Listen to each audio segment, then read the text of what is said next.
শাকিব খান অভিনীত superhit cinema তুফান এবার আবারও মুক্তি পাচ্ছে, তবে বড় পর্দায় নয়, ছোট পর্দায় মুক্তি নিয়ে আলোচনা চলছিল বেশ কয়েকদিন ধরে। এবার জানা গেল তার তারিখটা।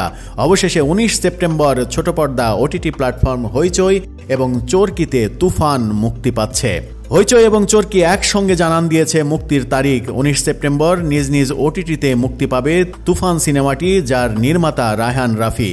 ঈদুল আজহা উপলক্ষে 17 জুন দেশের প্রেক্ষাগৃহে মুক্তি পেয়েছিল শাকিব খান অভিনীত সুপারহিট এই ছবিতে নায়কের বিপরীতে অভিনয় করেছেন মিমি চক্রবর্তী এবং বাংলাদেশের নাবিলা। আরও রয়েছেন বাংলাদেশের নামি দামি অনেক অভিনেতা, সাথে চঞ্চল চৌধুরীর অন্তর্ভুক্তি অন্যরকম একটা ফ্লেভার যোগ করেছে বলেও মনে করেন তুফান যারা দেখেছেন তারা। বাংলাদেশের পাশাপাশি দেশের বাইরে কলকাতা, আমেরিকা, কানাডা, অস্ট্রেলিয়া, যুক্তরাজ্য, France, Belgium, Sweden, Germany, Netherlands, Spain, Portugal, Abu Dhabi, Bahrain, Qatar, Oman, মালয়েশিয়ায় মুক্তি পেয়েছে এই ছবিটি।